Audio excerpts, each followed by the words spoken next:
Anime, Level 1 Demon Lord and One Room Hero. Episode 4 starts with Xania giving a book to the Demon King, in which they plan something involving pictures of female demon clan members made to resemble a matchmaking book.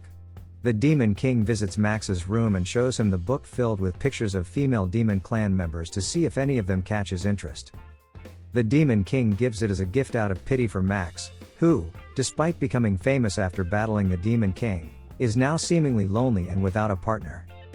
The female ghost residing with Max sarcastically responds to the Demon King's remark, realizing someone is making fun of her.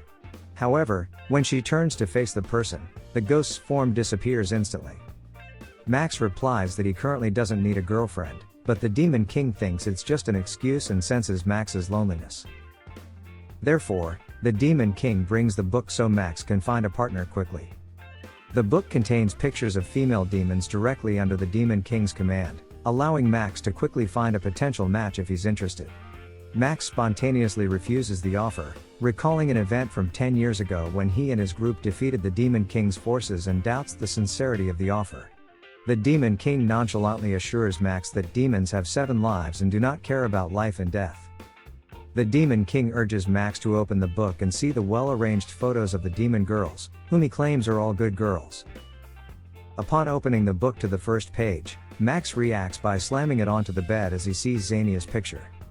The Demon King laughs at Max's reaction and casually mentions that Xania is also interested in Max. Max hesitates due to his bad experience when Xania chased him while naked. Despite that, Max finds Xania the most beautiful and reasonable among all the photos. The Demon King explains that Xania is actually a good and normal girl, as long as she doesn't consume alcohol. Max is skeptical about the term normal used by the Demon King, considering Xania's attire, which looks like swimwear with a shirt and tie underneath. The Demon King insists on showing more photos of other girls. Max opens the book and curses when he sees a female orc warrior. He questions the Demon King's definition of normal when humans are involved with orcs, who clearly have pig-like human bodies. The Demon King scolds Max for insulting his subordinates and explains that Rebecca, the female orc, is one of his top warriors and could be a good match for Max. Despite the Demon King's explanation, Max continues to protest, expressing his disagreement with the Demon King's unconventional thinking. To prove his point, the Demon King shows a photo of a beautiful woman with brown skin, which indeed captivates Max. However, he becomes unnerved when he learns that the woman is a lamia, a human with a snake body, which gives him chills.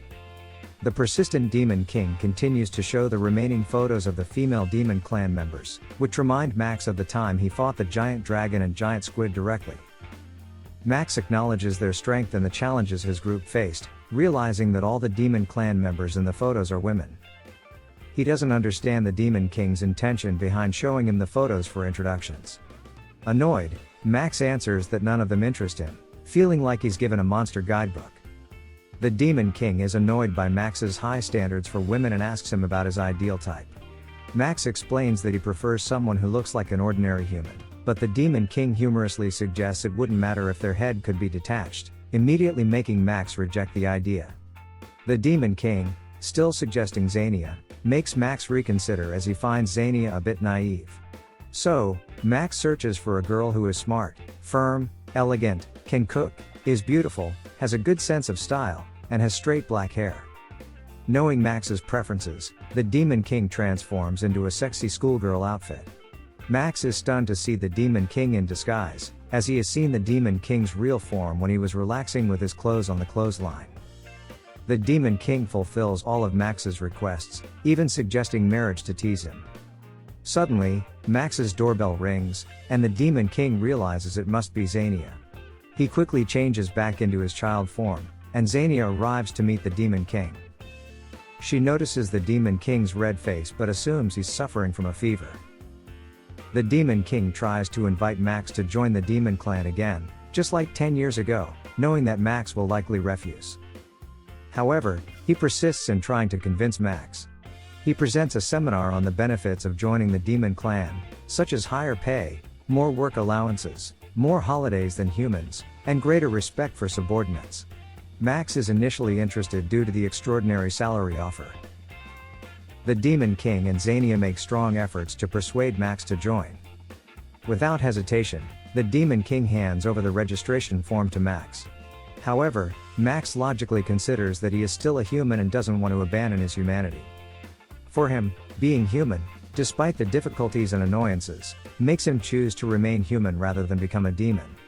He fears immortality more than human mortality. The Demon King tries to motivate Max to find new enthusiasm for life, at least enough to support his daily needs. Eventually, Max is motivated to try something by becoming a Pootuber, where he becomes a content creator. The first attempt as a content creator was made by Max, creating a video while playing a game. Then, the Demon King asked Xania about it, and she explained that being a Pootuber is risky as no one watches it. Eventually, the Demon King visited Max while he was making his content. After finishing, they discussed their expectations of making money from it, but unfortunately, no one watched it. Max was disappointed by the fruitless effort. The Demon King tried to watch the content from start to finish but couldn't say anything because Max lacked talent in that area. Nevertheless, the Demon King encouraged Max to keep trying. After the encouragement, Max regained his enthusiasm to create content that would be viewed by many people and aimed to monetize his Pootuber account. On the following day, Max attempted to make food review content, but it failed. He then tried singing content, but because of his bad voice, he received harsh comments from Pootuber users. Later, he tried making review content again, but it was criticized as it seemed copied from other sources, lacking originality. Feeling frustrated and unproductive, Max started slacking off. The Demon King suggested that they create content together, with the Demon King disguised as a seductive woman Max had seen before. The provocative appearance instantly boosted viewership. While the Demon King read the comments, mostly from perverted and desperate men, Max advised him from behind the laptop screen to review ice cream properly. The Demon King followed Max's advice and fetched a popsicle from the fridge. Nonchalantly, he ate it without any expression, and Max directed him to review it properly. The Demon King, trying to please the audience, mainly consisting of perverted men, attempted to eat the ice cream in an erotic manner. Unfortunately, the ice cream dripped onto his clothes, making him feel hot and prompting him to take off his clothes. On the other side, Max wanted to see the Demon King's tempting assets, and the impatient viewers anticipated the moment when the Demon King, disguised as the seductive girl, would take off his clothes. However, right before he was about to remove his top, his Pootuber account received a severe violation and was permanently banned for containing explicit content. Pootuber's community standards strictly prohibit pornography in their videos. Both Max and the Demon King felt regretful for attempting something that clearly violated the Pootuber community standards. They realized their foolishness after the act and regretted it. What will happen next? Will Leo appear in the next episode? Let's wait and see. This is the end of episode 4. Thank you so much for watching. Don't forget to subscribe so you won't miss part 5 of this series recap.